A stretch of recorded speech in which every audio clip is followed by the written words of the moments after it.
Welcome, welcome, welcome to another OU Insider Under the Visor Sooners postgame podcast powered by Janiking.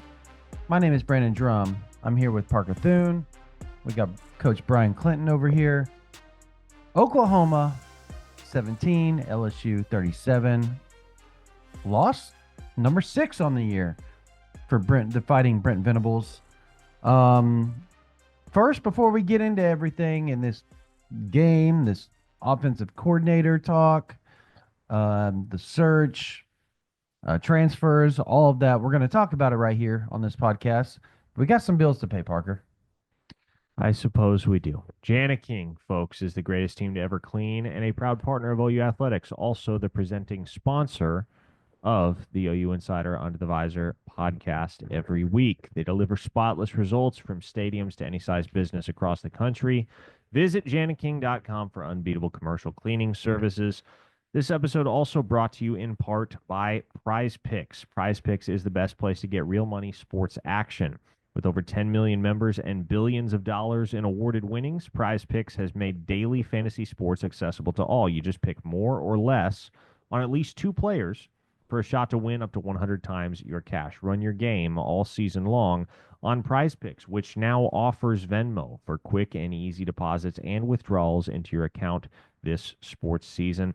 Prize Picks discounts select player projections up to 25% to provide even more value for your lineups on promo days like Taco Tuesday, every Tuesday. So you'd think Justin Jefferson will get more than 83.5 yards next week.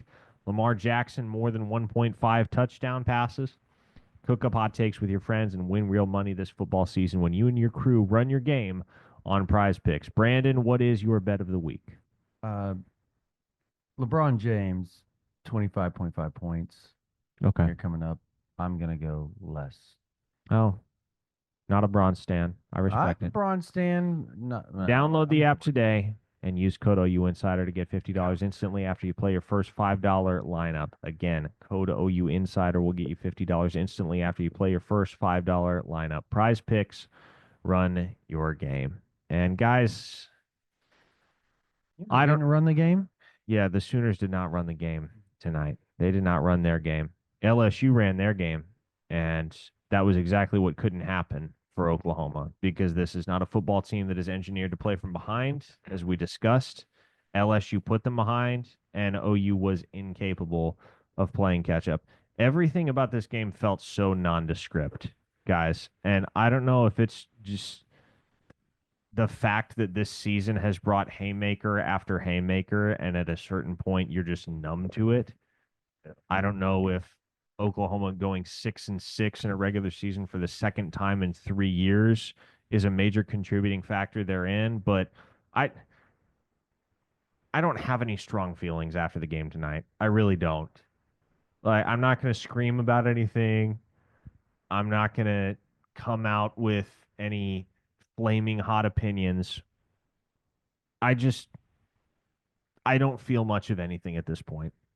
I think that's generally how the fan base feels, right? Well, some of the fan base feels right now. I think there is some feeling that there may be some brightness on the other side, generally because, well, they're going to make some changes on offensive staff and all that type of stuff. So Venables came out and said that's going to happen. But outside of that, I think it just was a weird feeling tonight, right? Like, even after Oklahoma, I guess it's because it felt like Oklahoma kind of waved the white flag with about 11 minutes left to go in the game. And I'm not saying they did. It just felt like they did. It felt very, let's just get the hell out of here and go home type deal. That's very much how it felt. And I don't like that. I don't like that either.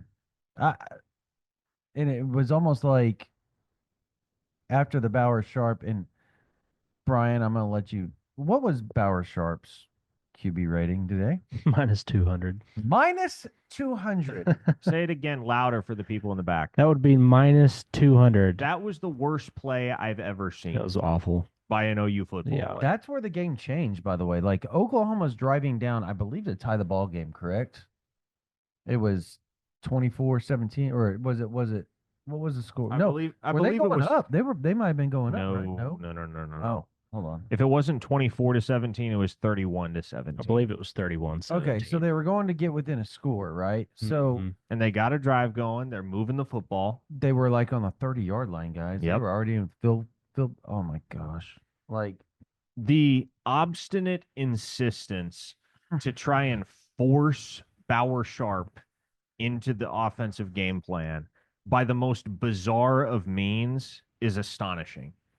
And I don't know, like we don't know sitting here late Saturday night or wee hours of Sunday morning, depending on how you look at it. We don't necessarily know what the future holds for several of the offensive staffers at Oklahoma. We know they're hiring a new offensive coordinator. We all have an expectation as to who that's going to be. There's also an expectation that Joe John Finley does not return next year. Right. And you would think he will have opportunities to call plays elsewhere. But if this was the last game that Joe John Finley called as offensive coordinator at the University of Oklahoma, his tenure, brief as it may have been, is going to be memorialized largely for that insistence to try and force Bauer Sharp into the game plan. Because it just doesn't make sense. he's super athletic, guys. Like just he's a freak. There's an incredibly high ceiling, but I can't help but see past the fact, and it is a fact, that every time he touched the ball behind the line of scrimmage, every time something negative happened. Every time. Yeah, I mean to a T.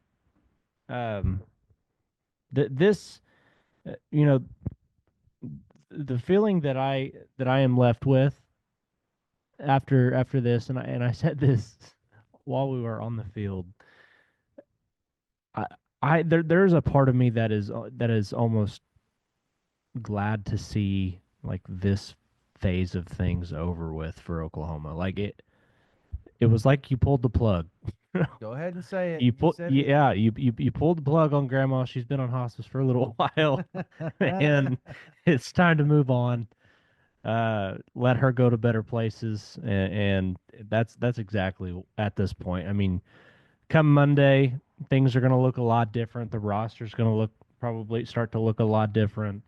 The coaching staff obviously is going to look a lot different, and whether you like Joe John Finley or not as a fan, obviously he did have he's had a major impact on this school, on this program, just as a player and a coach.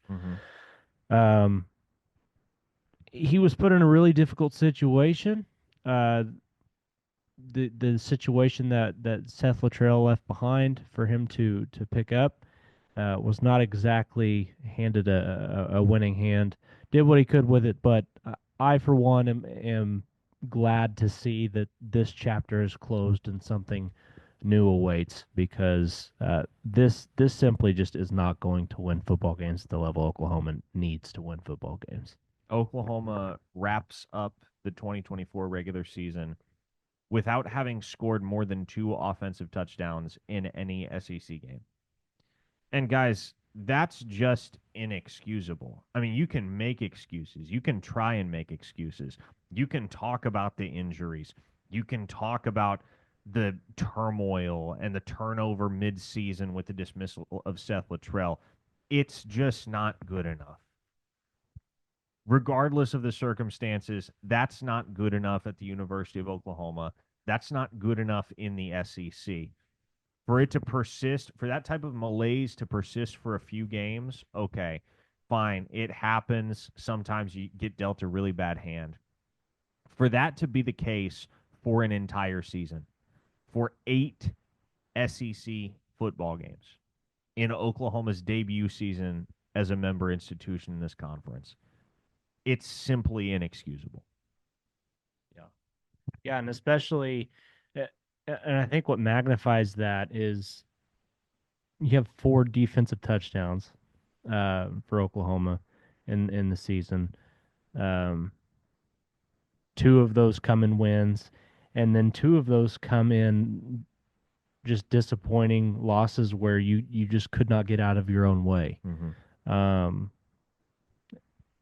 defense is there, and it's just, and I see where all of this frustration in the fan base comes from, because for the longest time, for years, it was the offense that was there. Yep. Offense was playing at a championship level, and now, you've got the hire, you got Brent Venables. He's going to come in and fix the defense. Well, he did that. Unfortunately, now you find yourself on the other side of the table, and you're looking and hoping that an offense can be manufactured in an off season. And it's a tough spot for anybody to be in, but plain and simple, there are, what, 5 programs in the country that have the expectations that Oklahoma does on a yearly basis. And you've got to get one side of the ball fixed. If you don't, going into 2025, I mean, you're talking about a hard reset button. Yeah. It's everything y'all said. It's just inexcusable right now. Everything about the program offensively, inexcusable. The defense even today was just, it just didn't have it. Like, it started off really hot, but it felt like when Nussmeier came in and they got OU set them up on like a 3rd and 8, and somehow he like scrambles, he gets the first down, and he slides.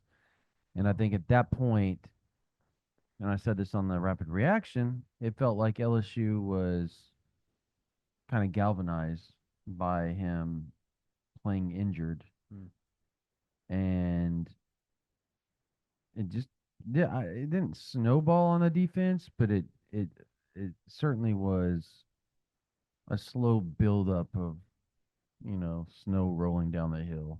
And then eventually the snowball was so big that, you couldn't do anything about it because Nussmeier got hot. He did. And he got hot, and there's nothing you could do about it. And it was just simple things, just simple. I mean, just simple cover 3, not letting the rail route beat you. The corner sucking inside on a wheel route when you have the deep third on the outside of the hash.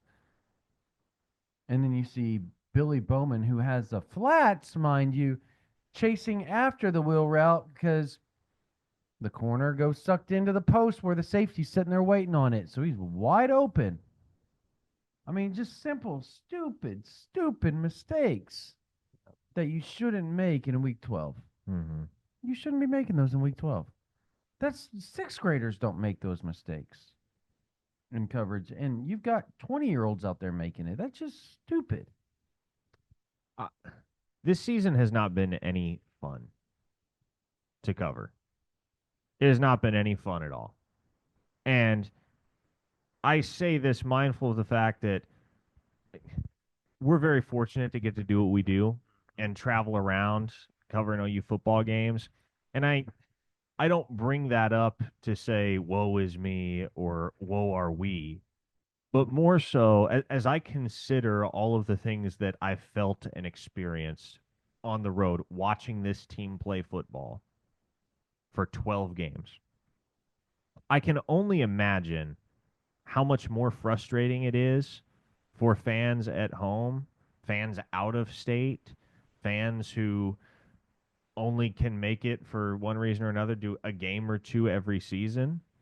I can only imagine how much more frustrating it is for all of those folks to have witnessed this season unfold the way it has.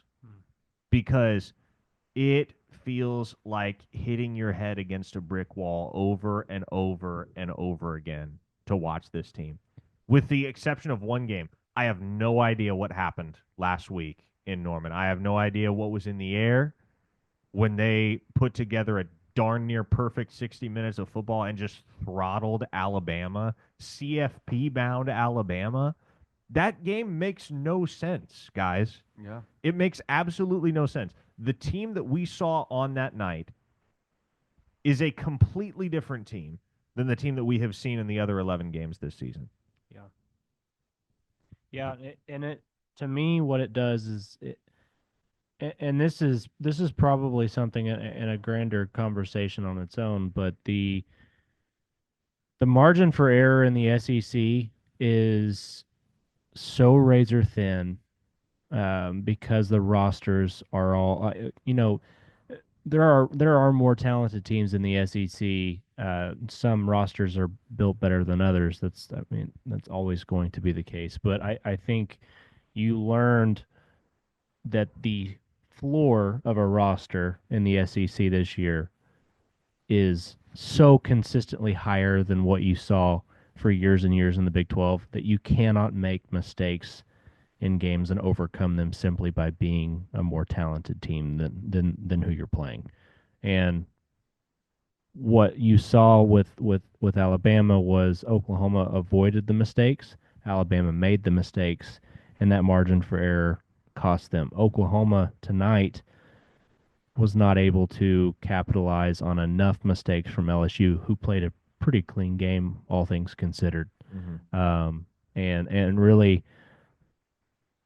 Oklahoma didn't have a whole lot of things break their way this season, and when it did, it was in games against Auburn and Alabama. Outside of that, Oklahoma spent more time shooting itself in the foot than it did capitalizing on anything. So it's a tough lesson to learn, but that is the margin of error in the SEC. And in a year where everybody in the conference, sans Texas, has 2 losses in conference play or more, that's just the way it goes. Yeah, this season has been, it was maligned from the start. Just from the start. Like, it was maligned to the extent that injuries started to accrue from the jump. And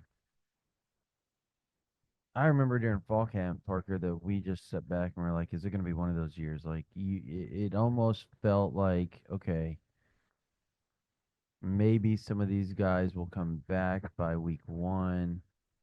Some of them will be back by week 4 or 5. Everything will get in line and the season will go how it was supposed to go. And then that never happened. Well, and you remember as we were having those conversations, Brandon, repeatedly throughout fall camp, oh, might this be a rougher year than we had originally anticipated? What was the one thing we kept coming back to? It was that defense. Yeah. And all of the great things that we continued to hear throughout fall camp about the defense. And so there was a part of you that figured, if this defense is really all it's cracked up to be, or any semblance of what it's cracked up to be based on what we're hearing out of fall camp, this team might actually be really, really, really good despite the injuries. What none of us could have foreseen is that the offense would crash land and tailspin. I mean, whatever word picture you want to use, it's been catastrophic this season.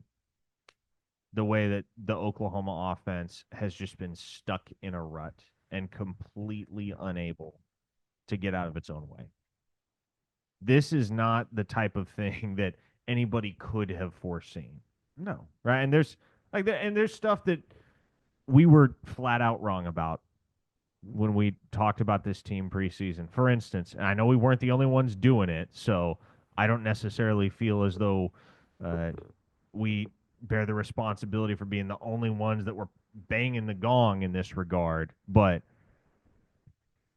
Bauer Sharp was the talk of camp. Him and Jaden Jackson, like those guys, all the good things that we saw, all the good things that we heard about Bauer Sharp, none of it jives with the player that we have seen on 12 Saturdays this fall. And so I don't really know if there is a takeaway here. I don't really know. Like, you try to take things with a grain of salt every single year in fall camp, and you try to make sure that you're being responsible with the stuff you're putting out there. But again, like, there's reason, generally adequate reason, to be bullish on certain guys, certain units, and the football team as a whole. There was reason to be bullish on Oklahoma's defense. preseason. And that's kind of what we all figured would hold it together for Brent Venables and this program in year 3. And for the most part, the defense held up their end of the bargain. They didn't play great tonight against LSU. Garrett Nussmeier played a really great game. LSU hit Oklahoma where it hurt, where they were most vulnerable. And, it is what it is. You got beat. On a large scale, big picture, the defense played great football all year in 2024 for Oklahoma. The problem, and who would have thought that you'd find yourself saying this at any point about Oklahoma, the thing that crippled this team and their ability to swing with the heavy hitters in the SEC was that there was simply no recipe at any point this season offensively.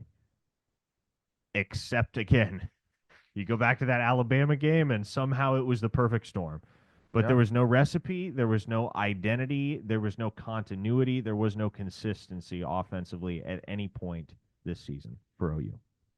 No, and that again, you harp back to everything that Oklahoma has been, even under Jeff Lebby. They were top 5, top 10 offense year in and year out. The 2 seasons he was there. None of that showed this year. It was catastrophic from day one.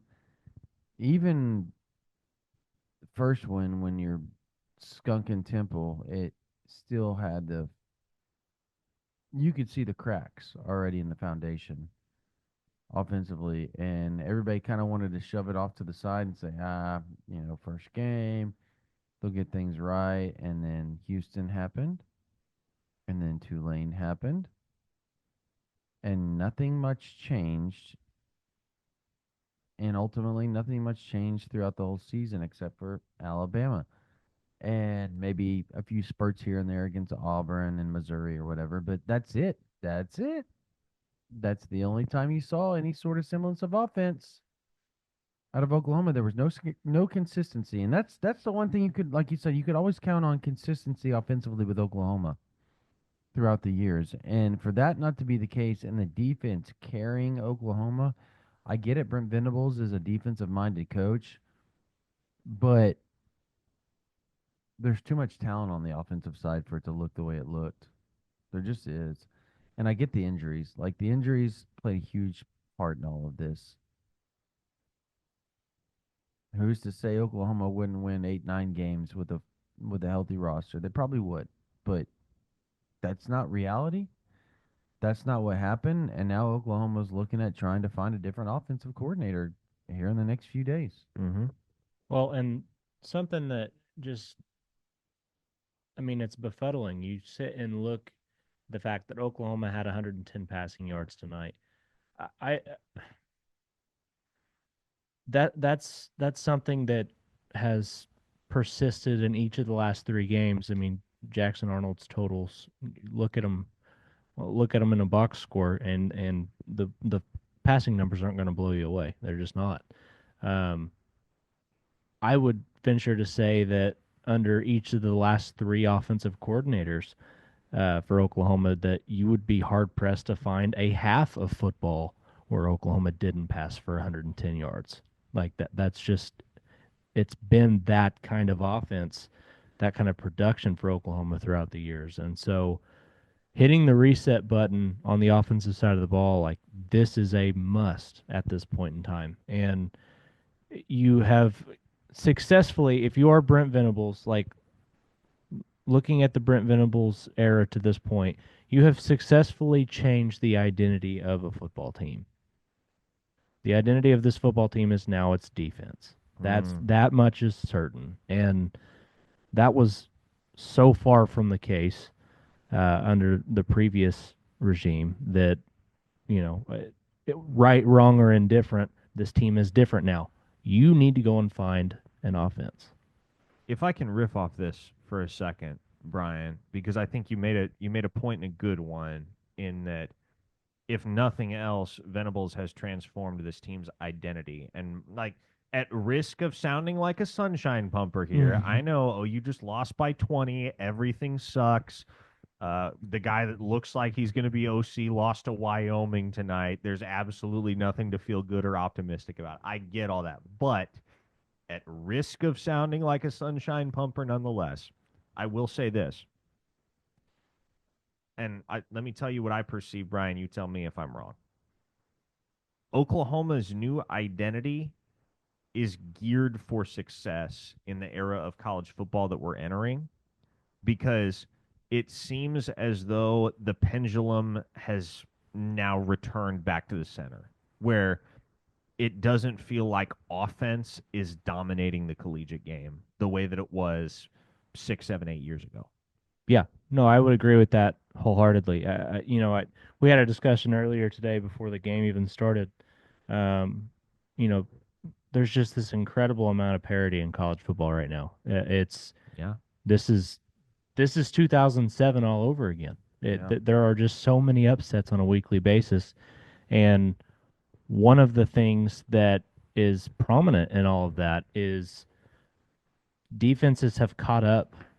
Defenses have finally figured out how this RPO game works. They've figured out how these spread offenses work, and they've been able to slow things down. You're in a time where you've got some of the defenses that Oklahoma faced this season. Brent Venables has said it, and I think it probably gets overlooked, but it's the truth. I don't know that there has ever been an Oklahoma team that has faced the consistent level of defenses that they have played against this season in 1 year. And so for that to be the case, and for Oklahoma's defense to stand alongside those in comparison, now you look at, can we go out and get an offense? Can we go out and change the way that we're doing things and match that? And I think you're exactly right. You've set yourself up for success with the current identity of the team. We got a lot of non-committal answers about the future tonight after the game. Joe John Finley was asked about his future. He said he's going to coach till they tell him not to. We asked Danny Stutzman about his future. He didn't really give an answer, or gave a non-answer. Yeah, he's going to spend the next 2 days. He said 2 days, which I thinking about what he's going to do and kind of rehashing over the season and how he's going to move forward. R. Mason Thomas was asked about his future. Again, didn't give an answer. He said it was something he hadn't significantly considered. Perhaps most importantly, or most notably, Jackson Arnold was asked about his future. He gave more of an answer than anybody else. I'll say that much. Because he said there's nothing right now that makes him want to leave Oklahoma.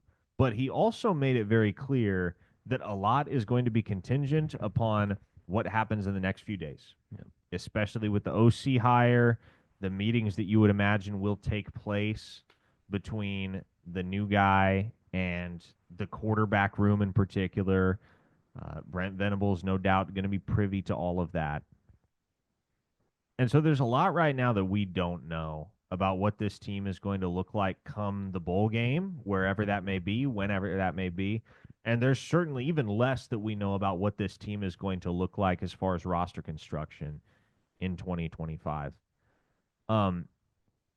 Have we watched Jackson Arnold make his last start as an Oklahoma Sooner, or you think this thing has a second life? It potentially has a second life, but I don't want to lean one way or the other. I think it all depends on, who they hire and who he could potentially bring in, all those types of things. There's a lot of different layers to this, Parker. You know that as much as anybody. Oh, sure. So, I mean, let's call a spade here. Yeah. The likelihood right now is that Oklahoma's next offensive coordinator is Ben Arbuckle. Correct. If it is Ben Arbuckle, the expectation, and it's no guarantee, it's not automatic, but the expectation will be that John Mateer will also be Then headed Arnold's to Norman. gone. And then at that point, yeah, you have to figure for his own good, Arnold looks elsewhere. Yeah, Because it does not make sense for a guy with only 2 years of eligibility remaining to be going into next season in a competition that he may or may not win. No, it behooves a guy like that to go somewhere where he is the dude and he is the unquestioned starter. And quite frankly, there are 100+ college football programs right now in the country that would hand the job to Jackson Arnold, no questions asked. Oh, you fans, that may blow your mind that Parker said that, but he's right. As far as the Mateer situation, if it does come to pass, and that's what happens again, lots has to take place for it to even get to that point. They have the same trainer, quarterback trainer, and there's zero chance that he has both those kids at the same school fighting against each other and competing against each other for a starting job. It makes no sense for him to do that and allow that. So I would venture to guess that you're not getting both; you're getting one or the other. Mm-hmm. And that's the reality. Much like Hawkins and Arnold, though I think there's more of a world that there's both of them than there is another quarterback comes in and Jackson stays. Yeah.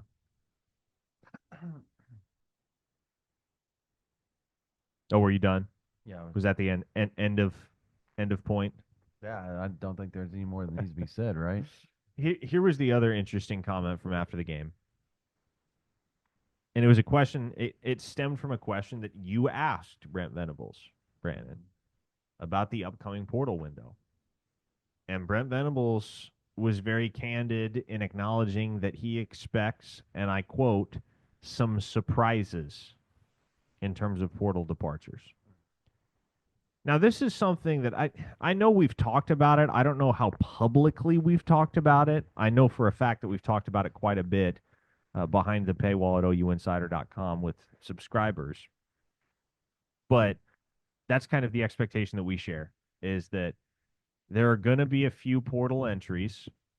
And yes, folks, we do have some names in mind.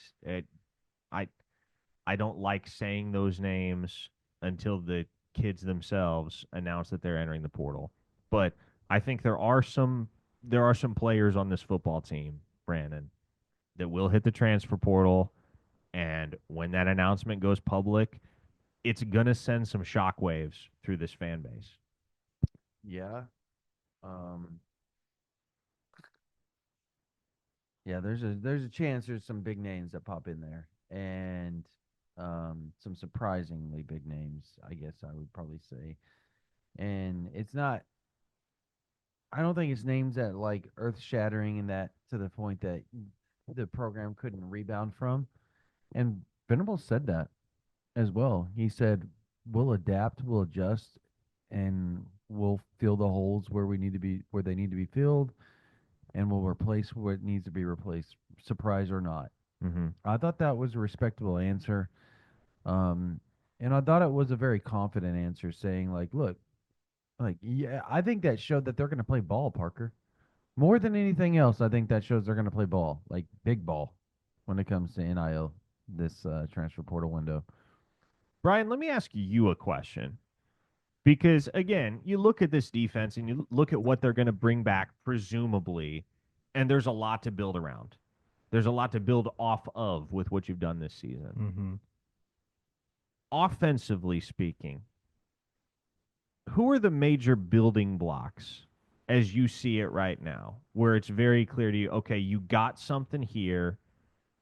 Let's keep developing this guy. Let's put him in positions to succeed. He's definitely in our plans in a big way come 2025.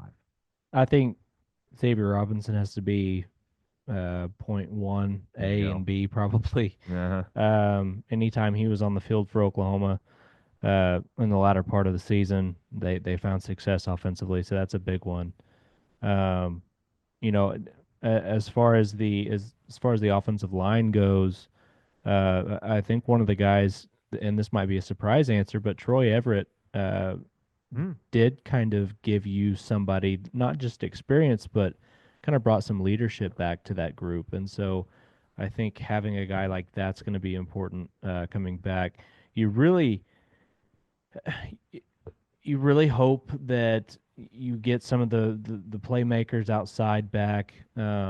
Obviously, getting those guys healthy is going to be paramount. But the hype around Jaden Gibson in the preseason was just incredible. Yeah. Deion Burks, what we saw from him early on, whenever he was healthy, was great. I mean, those are huge, major pieces that you can really build around. And I think with again, there's some speculation to this, but if Ben Arbuckle is the guy that comes in, he's going to want to surround whoever is at quarterback with as many weapons as possible. And I think that gives you at least 3 or 4 options that are just really great starting points.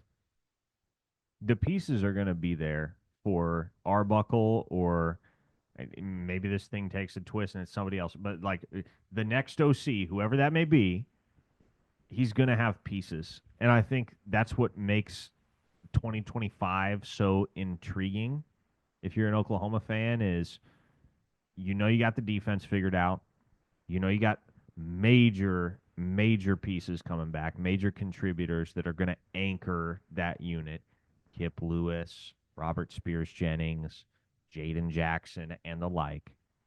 But to think that you will get back some of the dudes that were not available offensively that could have made a huge difference for this program had they been healthy, I think that lends optimism that maybe this is just a blip on the radar. Maybe there is a world where 6-6 isn't the new normal. And I know to some people it feels like it because it's been that case 2 out of the 3 years now that Venables has been at the helm. Yeah. But it was a bad hand for Oklahoma this year. It wasn't managed perfectly.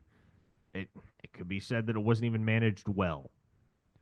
But that doesn't mean that this thing is bound for the iceberg, if you will. And I do think it says something. To me, it says a lot that throughout the course of this season, this team never quit fighting. You never got the sense, and I know it sounds cliche to some folks, and I get it's a small consolation and not something that probably anybody wants to hear after a 20-point loss to close the regular season. But I do think it tells you something about the belief within that these guys never stopped fighting throughout the course of a season that threw so much travail at them. And that, to me, suggests that and I don't want to use the word right because the jury's still out, right? I don't want to suggest that means you have the right head coach. What I think that definitively, objectively tells you, though, is you've got a head coach that the guys in that locker room believe in. Yeah. Yeah, and look no further. The glaring example of a guy to look at that's got it figured out, or that at least has things headed in the right direction, and shows you just how close Oklahoma could be. Look what Shane Beamer is doing at South Carolina. There you and go. All it took was that they picked up a couple of special guys on the edge at defense. Lenore Sellers has turned into everything you hoped he would be at quarterback there. And then you got a guy in Rocket Sanders in the transfer portal at running back. You've got good pieces all around them, and all of a sudden, I mean, hell, that's a 9-3 football team that might be headed to a college football playoff after being picked to finish in the bottom portion of the SEC this year. And so, like, the thing is, the old adage, it's never as good as it looks and it's never as bad as it looks. 100%. That is so true in this fact, in this particular instance, because there are times you don't luck into beating Alabama. Like you don't luck into that. There were good things that happened in that game that Oklahoma made happen. You don't luck into that. That's something that happens with preparation. Oklahoma is on the verge of finding those special pieces on defense, and they have those special pieces on defense.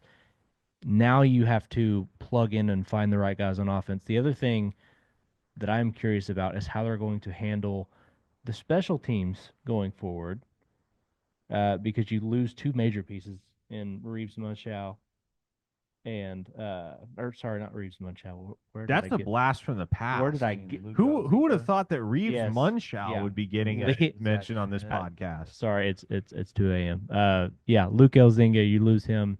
Zach Schmidt's gone, but that's another unit again. That's not something that has really been an issue for Oklahoma this season. I say that right after a given up kickoff return for a touchdown, Yeah, but that's not the kick. right, the special teams have been better this year. So like they're making marked improvements in areas. It really is just getting the offense right. Yeah. Well, and to kind of go back to what happened tonight, I guess we've almost gotten to the end of this podcast without acknowledging it, and I know people will say you didn't bring this up, and so I'll bring it up. No, Eli Bowen didn't play great tonight. He got beat a couple times. First time, he didn't play it perfectly, but it played it well enough, generally speaking. It just was a really good throw by Garrett Nussmeier, really good catch from Chris Hilton. Second time, he just got flat out beat. And, it happens. He's a true freshman. He's going to learn. He's not a finished product. Yeah. He's going to get better. I don't feel any differently about him based on this performance.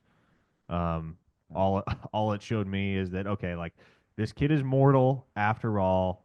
He's drastically outperformed even the loftiest expectations for a true freshman up until this point, and it kind of came crashing down to earth tonight, and that's fine. But there's that from tonight. Jackson Arnold ran tough. I'll give him that, man. It was another futile night throwing the ball. There's just no diversity conceptually speaking, and there hasn't been in what Oklahoma does through the air. It's something short towards the boundary, or it's something down the field, something shot over the top. Yep. They're not working the middle of the field. They're not working the intermediate. They're not doing any of that. And so I don't think that's on Jackson Arnold. No. But again, I'm struggling to come up with any real takeaways from this particular contest just because it all felt so nondescript. It all felt so mundane. It was the most forgettable game of Oklahoma's 2024 season by far. And now, of course, the focus turns toward the bowl. We don't know as of yet, and we won't know for another week where OU is headed in bowl season. But they'll get another 15 practices. And I guess let's land the plane here, guys. What do you hope to see? What do you want to see from Oklahoma in the bowl game? And I know we'll have an opportunity to unpack this in greater detail once the game actually gets announced and the opponent actually gets announced. But for instance, you go back to the last time Oklahoma went 6-6, just 2 years ago in the Cheez-It Bowl. There was a lot of good to take away from that game, even as the Sooners lost on a walk-off field goal to Florida State because of the performances of Javonte Barnes and Gavin Sawchuk. The fan base saw that, and they thought, okay, this is something to get excited about for next year. Dylan Gabriel comes back. We got two freshman running backs that are ready to make that leap. Our offensive line performed well beyond expectations against a very tough Florida State front four. This is good. There's optimism to be harbored here. What do you hope to see this time around from Oklahoma that would? Well, I'm talking like specifically here. Other than they play good. Well, I guess you want to see Jackson Arnold if he, by that time you're going to really know where he stands. Obviously, you want to see him or Michael Hawkins really, take that next step of being the guy. You would expect after another 2 or 3 weeks, you're going to get some guys back potentially for a bowl. They miss enough games during the season. They're not really risking the red shirt. So you hope to see that, I think. And I think just continued growth with the offensive line. I think that overall is where you want to see the growth, because I think everybody kind of, it's weird, but now everybody kind of says, the defense is going to be fine. Because it's right. I mean, it's true. The defense is going to be fun. I think those are the two things you have to look at, right? Like in the wide receivers. I think quarterback, offensive line, wide receivers. I think you need to see them have positive plays, have a positive game, and end on a good note. Because I think if you do, you're heading into the next season uh, with some things for the fan base to look forward to, on top of the additions that they're going to be bringing in. For me, it's this simple. Show me Davon Jordan at cornerback. Let me see what that looks like. Yeah. Because it feels like every single year my one major hang up or area of apprehension with Oklahoma is the cornerback room. And that shouldn't be the case next year with Gentry Williams and Eli Bowen, your two presumed starters. I feel like you can already pretty confidently make that call. But Des Malone is going to be done after this year. He's exhausted his eligibility. Did Kenai Walker touch the field tonight? Not that I remember. I do not remember him doing so. It was Jacoby Johnson and Des Malone. I don't recall seeing 26 out there. Mm-hmm. So, to me, the big thing is we know the offense is going to be a total overhaul. You're going to scrap it and tear that thing down to the studs, and the new OC is going to have his way schematically, and you're going to completely transform that thing, ideally. And so I'm not even necessarily going to put a whole lot of stock one way or the other into what Oklahoma does offensively in the bowl, because I don't even know who's going to be calling the plays. Frankly, it's just not going to be worth putting a ton of stock into at this point. Show me Davon Jordan, though, at cornerback, because that's somebody that, and if we learned anything this year, you're going to want to have more than two cornerbacks that are capable of holding their own out there in man coverage. What does that kid look like? Because he certainly looks the part physically. He's got a very Gentry Williams-esque physique. He's in that 6', 6'1" range. Little bit underdeveloped as far as the muscle mass goes, but with an offseason with Schmitty, that's going to change. Yeah. He's seen the field a little bit here and there, but I'd love to see in an expanded capacity what his skill set looks like in practice.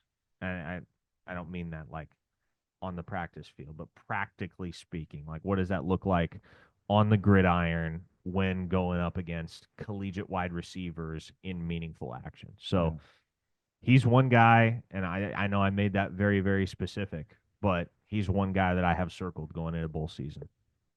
Yeah, for me, and I don't have any information on this, but I'm just going to run with the assumption that some of these older guys that are potentially looking towards the draft are probably going to make their way towards preparing for that. That happens with teams around the country, and so with that being said, we have seen a lot of youth movement throughout this season.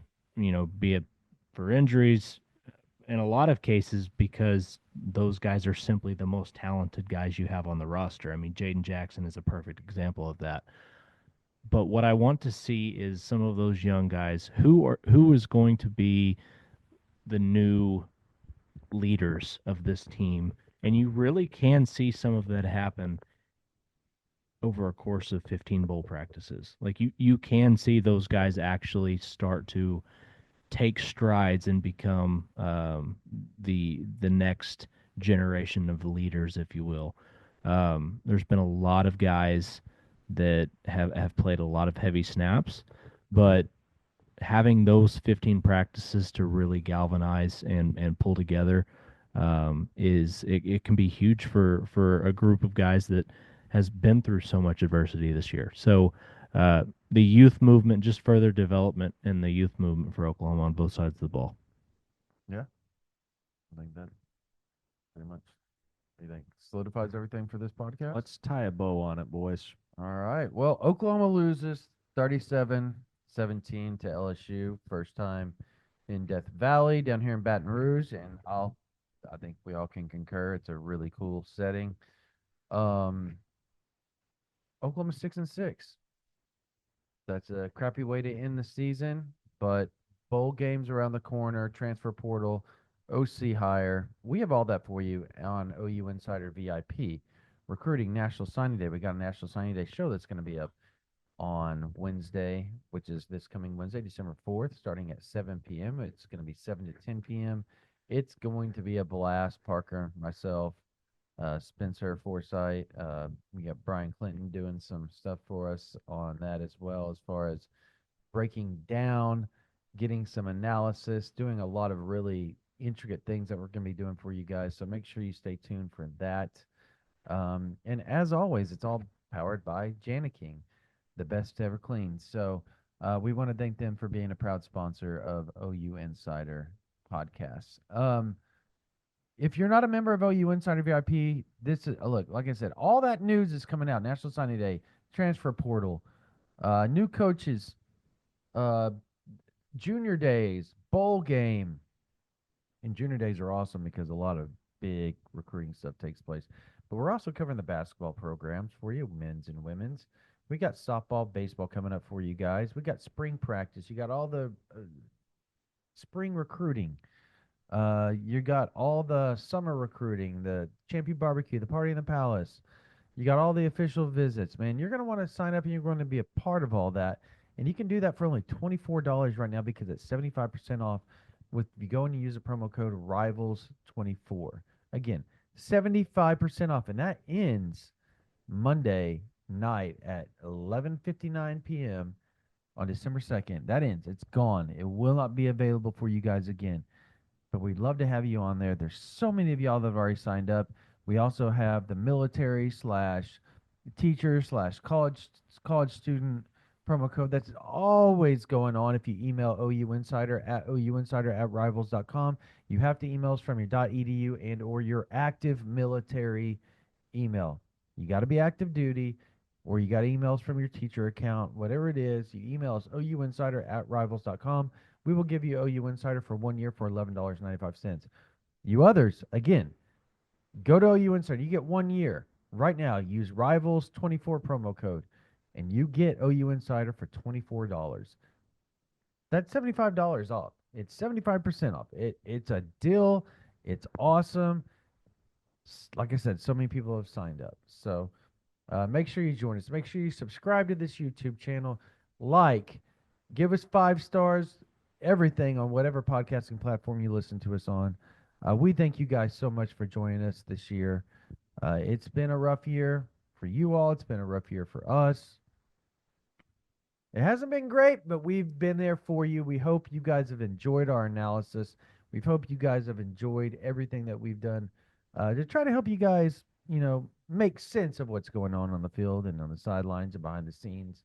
And if not, we apologize. But thank you all for going on this ride with us. All right. For Parker Thune, for Coach Bryan Clinton, my name is Brandon Drumm. That's going to do it for this version of the OU Insider Under the Visor Sooners postgame podcast powered by King. You guys have a blessed day.